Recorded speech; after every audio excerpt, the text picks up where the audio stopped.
Mu makuru y'imyidagaduro, umuhanzi w'umunyarwanda uzwi nka Humuriza James uzwi ku izina rya King James agiye gushyira kuri YouTube alubumu ya karindwi Ubushobozi. Amaze gusaruramo arenga miliyoni 36 z'amafaranga y'u Rwanda kuva mu Kubozi mu 2021 ubwo yashyiraga ku rubuga rwe rucururizwaho ibihangano. Mu ntangiriro z'Ukuboza mu 2021 nibwo King James yamuritse ku mugaragaro urubuga Zana Talent ahita ashyiraho alubumu ye nshya atangaza ko ushaka kuyumva hariho honyine azajya ayikura. Icyo gihe alubumu ye yaguraga amafaranga 5,000 by'amanyarwanda.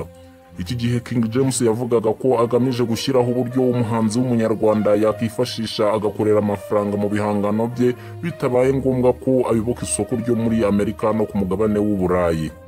Nyuma y'amezi 6 agurisha alubumu ye kuri uru rubuga, King James yahishuye ko gucuruza kopi 13,347 zingana na miliyoni 66,735.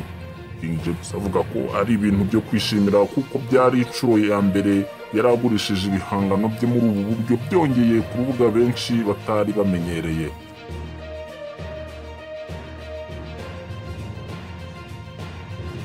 Amakuru mashya TV. Kanda handitse subscribe niba utarabikora, uraduteye inkunga yo kujya tukugezaho amakuru mashya buri gihe.